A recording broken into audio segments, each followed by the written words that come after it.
ಜೋಡೆತ್ತಿನ ಕೃಷಿ ಪ್ರತಿ ಗ್ರಾಮಗಳಲ್ಲಿ ಉಳಿಬೇಕು ಅನ್ನುವಂಥದ್ದು. ಅದು ಉಳಿಬೇಕಾಗಿತ್ತು ಅಂತಂದರೆ ಅದಕ್ಕೆ ಪೂರಕವಾಗೇನು ಸರ್ಕಾರದಿಂದ ಯೋಜನೆಗಳು ಅಥವಾ ಕಾನೂನು ಬರಬೇಕು ಅನ್ನೋದು ಸುಮಾರು 2 ವರ್ಷದಿಂದ ಇದು ಪ್ರಯತ್ನ ನಡೀತಾ ಇದೆ.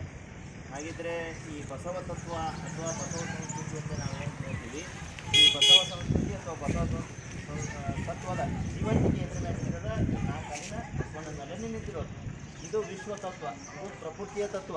ಇದನ್ನು ಜಗತ್ತಿಗೆ ಸಾಕಿರೋದು ಯಾರಪ್ಪ ಅಂದರೆ ವಿಶ್ವಗುರು ಬಸವಣ್ಣವರು. ಅದಕ್ಕಾಗಿ ನಾವು ವಿಶ್ವಗುರು ಅಂತ ಅಂತೀವಿ. ಅಂತ ಕೇವಲ ನಮ್ಮ ದೇಶಕ್ಕೆ ಮಾತ್ರ ಸೀಮಿತ ಇಲ್ಲ, ಇದು ಎಲ್ಲ ಜಗತ್ತಿಗೆ ಹೇಳಿರೋದು. ಆದ್ರೆ ಇವತ್ತೇನಾಗತ್ತವ್ರಿ, ನಿಮ್ಮ ಊರಾಗ ಎಷ್ಟು ಜೊತೆ ಅದಾವ್ರಿ ಎತ್ತುಗಳಿಗೆ? ಒಂದು 3-4 ಜೋಡಿ ಇರ್ಬೋದು. ಇದೇ ಒಂದು 20 ವರ್ಷದಿಂದ ಎಷ್ಟಿದ್ದು? ಒಂದು 50 ಜೋಡಿ. 20 ವರ್ಷದಿಂದ 50 ಜೋಡಿ ಇದ್ದು. ಅಂದರೆ ಈಗ ಕೊನೆ ಹಂತಕ್ಕೆ ಬಂದುಬಿಟ್ಟಿದ್ದೀವಿ ಅಂತ. ಅಂದ್ರೆ ಇನ್ನು ನಮ್ಮ ಭವಿಷ್ಯ ಎದ್ರ ಮ್ಯಾಗ ನಿಂತದಪ್ಪ ಅಂತಂದರೆ ಆ 4 ಕಾಲಿನ ಬಸವಣ್ಣ ಅಂದರೆ ಈ ಜೋಡೆತ್ತಿನ ಮ್ಯಾಗನೇ ನಿಂತಿರೋದು. ಇವತ್ತು ಯಾರು ಜೋಡಿ ಎತ್ತು ಕಟ್ಟಾರ ಅವ್ರಿಗೆ ಖಂಡಿತವಾಗಿಯೂ ಕೂಡ ಮುಂದೆ ಒಳ್ಳೆಯ ಭವಿಷ್ಯ ಅದ ಅಂತ.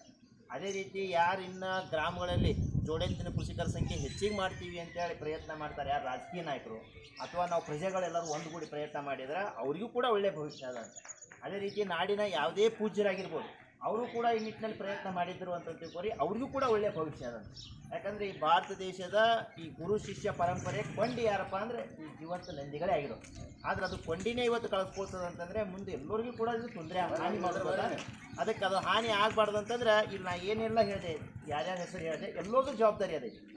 ಎಲ್ಲರೂ ನಮ್ಮ ಜವಾಬ್ದಾರಿಯನ್ನು ನಿಭಾಯಿಸಿದರೆ ಖಂಡಿತವಾಗಿಯೂ ಕೂಡ ನಾವು ಬಸವ ತತ್ವ ಅಥವಾ ಬಸವ ಸಂಸ್ಕೃತಿಯನ್ನು ನಮ್ಮ ದೇಶದಲ್ಲಿ ಉಳಿಸ್ಬೋದು. ಅದೇ ರೀತಿ ಇತರ ದೇಶಗಳಿಗೂ ಕೂಡ ಇದರ ಸಂದೇಶವನ್ನು ಮುಂದಿನ ದಿನಗಳಲ್ಲಿ ತಿಳಿಸೋಕ್ಕೆ ಸಾಧ್ಯತೆ ಇದೆ ಅನ್ನುವಂಥದ್ದು. ಈ ಒಂದು ಸಂದೇಶವನ್ನು ನಾವು ಪ್ರತಿ ಗ್ರಾಮಕ್ಕೆ ಹಿಂಗೆ ತಿಳಿಸ್ಕೊಟ್ಟು ಹೋಗಬೇಕು ಅಂತೇಳಿ ವಿಜಯಪುರದಿಂದ ಬೆಂಗಳೂರವರೆಗೆ ನಾವು ಪಾದಯಾತ್ರೆಯನ್ನು ಹೋಗ್ತಾ ಇದ್ದೀವಿ. ನಾವು ಇಂದು ವಿಜಯಪುರ ಜಿಲ್ಲೆಯ ಮೂಕರ್ತಿಹಾಳ್ ಗ್ರಾಮದಲ್ಲಿದ್ದೀವಿ. ಈ ಗ್ರಾಮದ ಯುವಕರು ಮತ್ತು ರೈತರು ಇದ್ದಾರೆ. ಎಲ್ಲರಿಗೂ ಕೂಡ ಧನ್ಯವಾದಗಳು.